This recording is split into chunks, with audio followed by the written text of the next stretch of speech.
Hey everybody, this is my thoughts on Dragon's Dogma, specifically Dark Arisen, which is the re-release that also includes extra content, and what you're going to be seeing throughout this video is the PC version, even though I originally got this on the Xbox 360. It is also available for other platforms, specifically PlayStation 3 and 4, as well as Xbox One and Nintendo Switch, and apparently the game was successful enough that they ended up making an MMO out of it that only released in Japan, although that has since been shut down, and they also ended up making a Netflix anime series out of it that is supposed to debut later this year, I think. And if you look at the majority of reviews around the time of the game's release, both when the original version and when Dark Arisen came out and the subsequent re-releases on other platforms, you'd find that generally speaking it's been pretty well received. Most people seem to like it quite a bit. Although thankfully it does seem like most people notice there are some pretty major issues with the game that need to be addressed, particularly with the original versions on the Xbox 360 and PS3, both of which had some issues with the graphics looking kind of muddy and low res, as well as the frame rate being absolutely atrocious, particularly on the Xbox 360 version. We're talking that even with a frame rate lock of 30, it still couldn't maintain that. It was constantly dipping into the low 20s and even lower than that sometimes, and it just ended up being miserable to try to play it. Don't get me wrong, I know console players were more or less used to that kind of thing back then, but in hindsight, it's just absolutely baffling that people were able to put up with it. Although thankfully that did change once the PS4, Xbox One, and PC versions came out, all of which run at a buttery smooth 60 frames per second as far as I can tell. Or at least the PC version does. I can't speak from experience on the PS4 or Xbox One versions. And I have absolutely no idea about the Switch version, but I can't imagine it runs all that well considering how relatively weak the hardware is in that thing. Anyway, the short version of this is that if you are going to play Dragon's Dogma Dark Arisen, or just Dragon's Dogma in general, the best version to play is Dark Arisen on PC.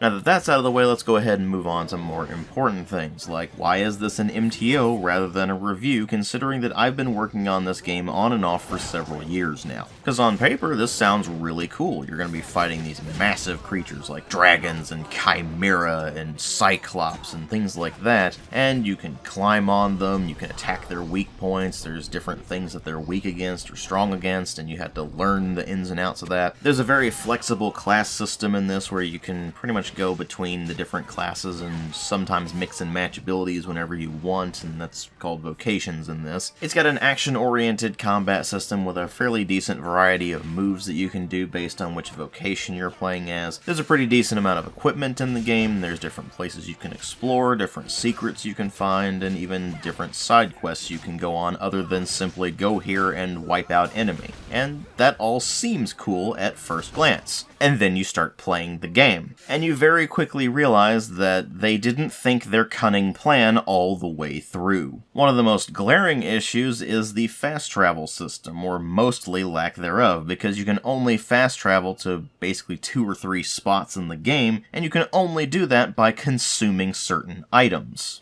Specifically, fairy stones, which in the original version of Dragon's Dogma were about 10,000 gold apiece, and they are consumed upon use, so you can only use them one time. In Dark Arisen, they lowered the cost of them, but they also gave you access to an eternal fairy stone, which does the same thing, except it's not consumed on use, so you can use it an infinite number of times. Thing is, that only helps so much because you can only teleport to places that have port crystals, which are split into 2 different versions. One, port crystal rings, which are permanent port crystals that you can fast travel to, or the portable ones, where it's an item that you carry around and you can just place it somewhere in the world and teleport back to it. Which probably sounds great, except that you need to find port crystals, because until you get to New Game Plus, you can't just buy them, and even in New Game Plus, they are 200,000 gold a pop. So the short version is that until you've done enough adventuring to find one of these things, you're only going to be able to fast travel to the permanent ones, of which there are 3 in the entire game. At least in Dark Arisen, anyway.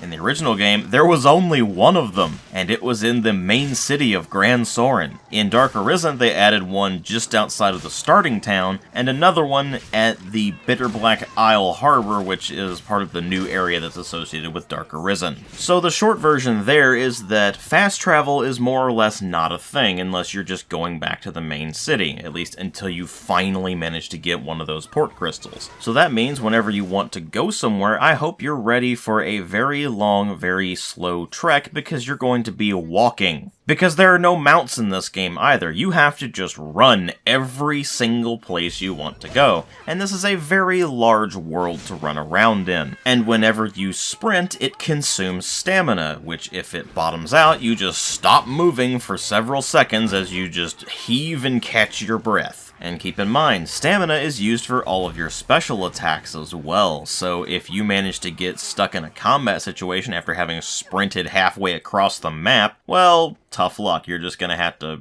try to avoid damage until your stamina has regenerated enough. So right off the bat, you have a very major fundamental problem with the game, that being world navigation. Sure, it's cool to be able to wander around in a big open fantasy world that is rather decently detailed, but unfortunately the way the game's set up, you're going to be going through the same exact areas over and over and over again, and going back and forth between the city and wherever you were going before, over and over and over again, without mounts, and for most of the game, basically without a fast travel system. And to make matters worse, no matter where you're actually going, between where you start and where you end up, you will be encountering tons of trash enemies, and by that I mean things like goblins, or bandits, or wolves, or whatever the case may be for the given area that you're in, and you're going to have to fight a bunch of inconsequential enemies that don't really serve much purpose other than to mildly annoy you. This of course drags out the travel times, and it also is made worse when you run into the random large monsters like Cyclops or Chimera or whatever the case may be, and you end up having to make the decision of whether you want to go through the process of fighting what is basically just a massive damage sponge, or if you just want to run away from it and eventually get to where you're actually going. Because here's the thing people don't necessarily think about when they look at Dragon's Dogma. They see these massive monsters and they think, oh man, that's awesome, you can climb on them, you can hit their weak spots, and they have different strategies to beat them and everything. And sure, the first couple of times you fight the likes of, say, a Cyclops or a Troll or a Chimera, it is pretty cool. But then you realize that you're going to be encountering those enemies on a pretty frequent basis, and they just become really tedious to fight. It's an instance of something basically overstaying its welcome, and it's really unfortunate that that's the case, because like I said, it is pretty cool the first couple of times you fight these monsters, but then the game keeps throwing them at you.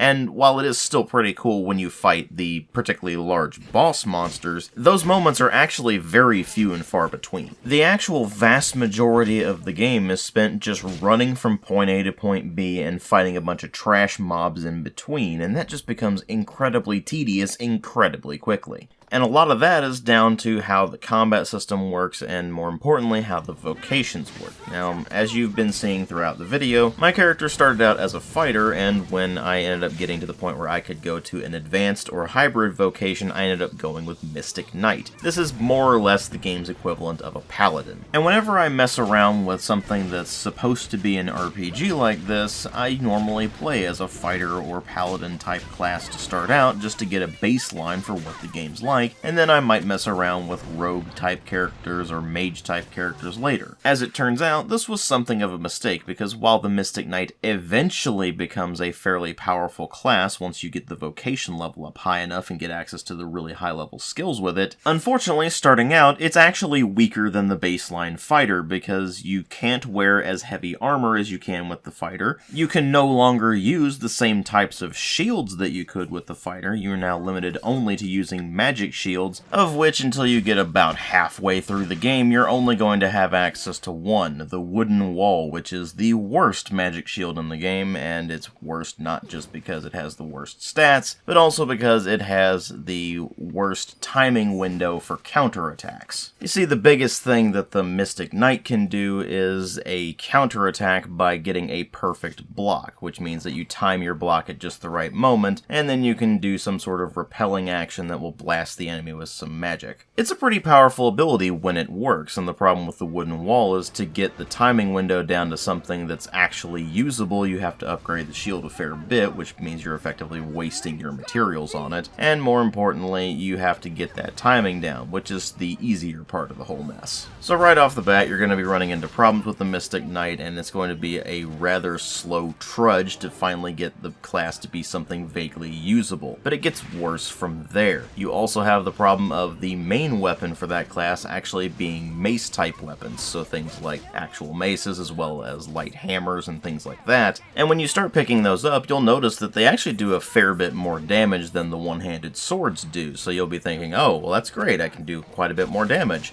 And that's true, if you're fighting skeletons. Because one of the things they implement in this game is damage types, and different enemies are going to be weaker to certain damage types than others, and they're going to be more resistant to certain damage types than others. So you already know where I'm going with this. The vast majority of enemies in the game are not weak against bludgeoning damage. In fact, they're usually pretty resistant to it, and they are in fact weak to slashing damage. So even though your swords are going to do less raw damage than the hammers, they actually end up doing more damage in the long run because enemies are less resistant to it. So it's things like that that make me look at the Mystic Knight and make me wonder why they even bother including it in the game at all, and that was only something that became more clear to me when I got further into the game and actually unlocked most of its abilities, because it turns out the Mystic Knight is a very powerful class. But getting to that point is downright miserable. So until you've finally unlocked all those abilities as a Mystic Knight anyway, you're going to be trudging around and whacking things with your sword or your hammer, and occasionally blocking things if you can anyway. And once you gain access to it, you're going to be using the Magic Cannon ability, which spawns an orb that you whack with your sword or whatever to shoot out magic bolts at things. And eventually you're able to get some abilities that are actually very powerful, and the class becomes a lot more enjoyable. The problem is, by that point, the rest of the game has worn on you too much for you to care anymore. And it's a bit worse if you play a mage, because even though they have particularly powerful abilities, unfortunately they take a long time to cast them, so you're just going to be standing around waiting for a timer to fill up before you can actually do anything. But then there's the Strider, and the advanced version of that called the Ranger, which gets a bow where you can shoot at enemies from a distance with, and you can actually target things with. And you get daggers, which do slashing damage and are very fast, and all of your special abilities are very quick, mobile, and often used to get to areas that you just can't get to as any of the other classes. And given the amount of areas in the game that were clearly meant to be accessed but can only be accessed by Striders and Rangers, it makes it pretty obvious that they designed a huge chunk of the game around Striders and Rangers, or at least the ability to move like them. And there's such a massive disparity in the playstyle of Strider and Ranger versus the other classes that it makes you wonder why they even bothered including the other classes. I mean, sure, you can switch between them basically whenever you want by going to the inn and just changing your vocation, and some of the abilities you can unlock as a given vocation do carry over into the other vocations, but it really gives the impression that there wasn't a cohesive vision for what the game should be. It was like they tried to include some elements from Monster Hunter, and they tried to include some more traditional RPG elements, and they just didn't know what to do with them, so they just threw this mess together. It's the kind of thing that really needed some refinement before it got to full release, and while what we got was ultimately a bit of a mess, it does show enough promise to where if they did end up making a proper sequel to this instead of just the MMO, then I could see them maybe being able to refine the system and make it actually much more balanced. Or at the very least, give the other classes than just Strider and Ranger the ability to have different maneuvering techniques than just running around on the ground and doing a quick hop. But there is one thing in particular that they absolutely must improve if they do end up making a sequel to this, and that is the information that they give to the player. Because you see, if I had known from the start that the game was biased in favor of Striders and Rangers and biased very heavily against Mystic Knights,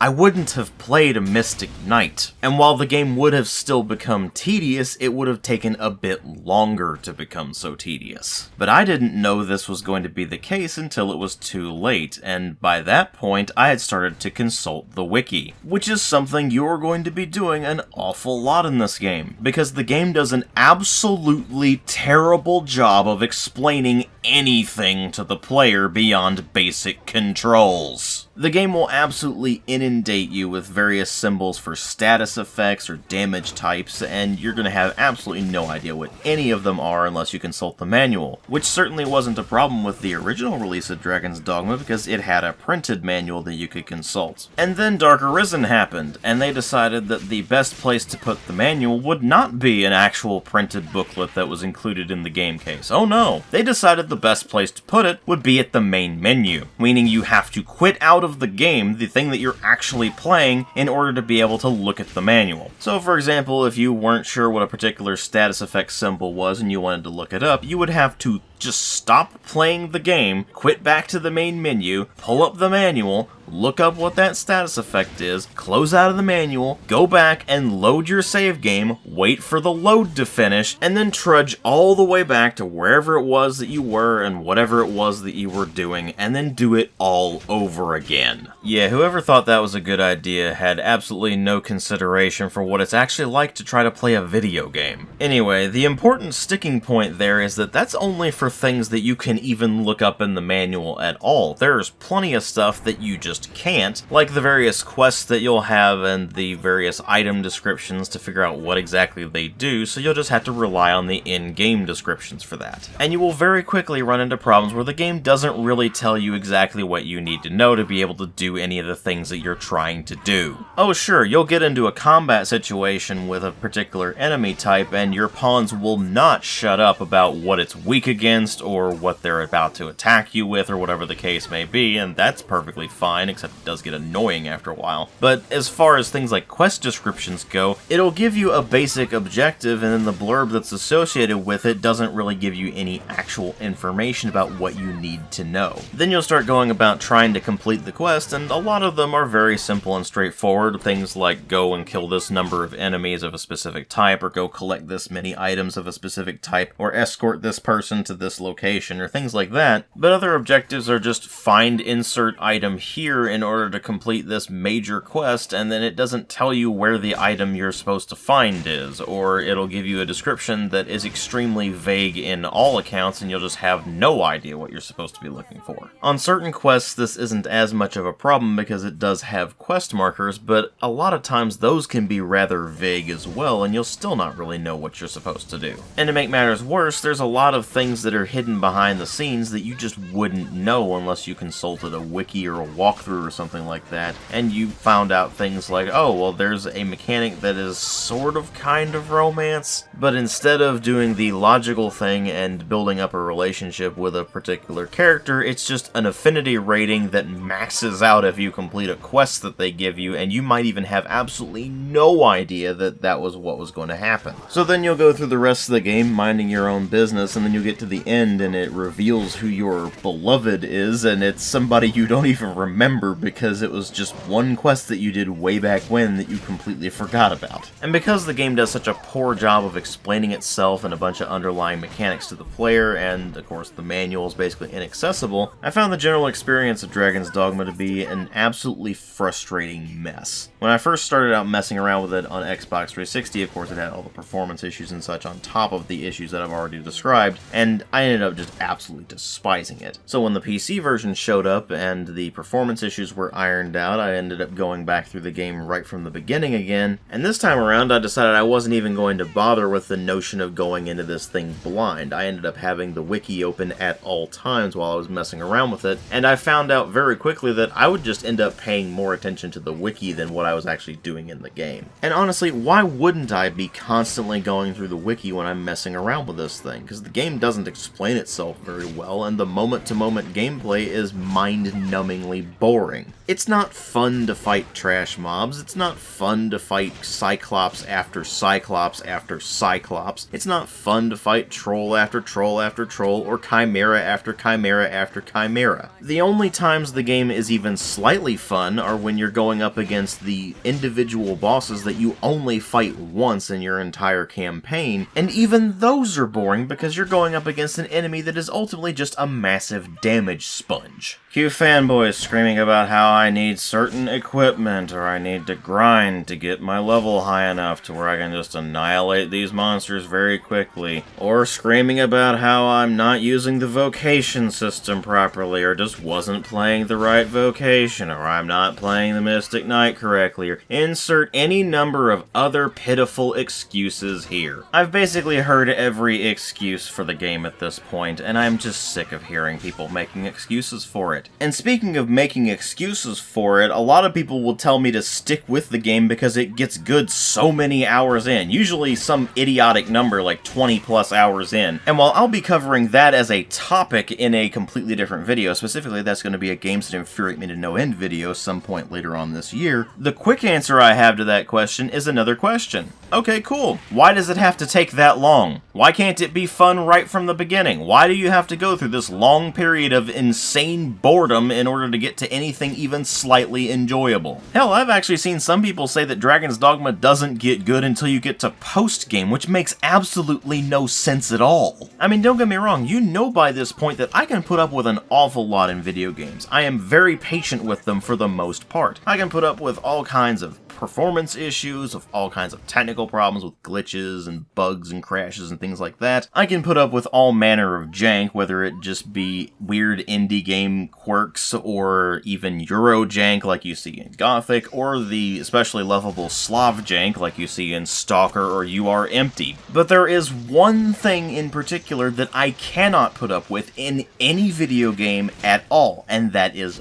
boredom. It goes without saying that good games are enjoyable, but even a bad game can be enjoyable on some level. I mean, look at a game like Ride to Hell Retribution. It is one of the worst games ever made. I gave it a 0 out of 5. That is the lowest score I have ever given anything. And yet I still laugh my ass off at it because it is so terrible, it is hilarious. Meanwhile, a game like Dragon's Dogma is certainly playable, but it has one gimmick that wears itself out very quickly, and once you get past that, the game is just a boring, tedious slog. Sure, it's got some cool things it does, but there are things that needed to be ironed out long before the game actually released, and while they might actually fix a lot of that in a sequel if they ever get around to making one, unfortunately this particular game just got consumed by those issues, and as a result, I'm just not going to be able to force myself to finish it.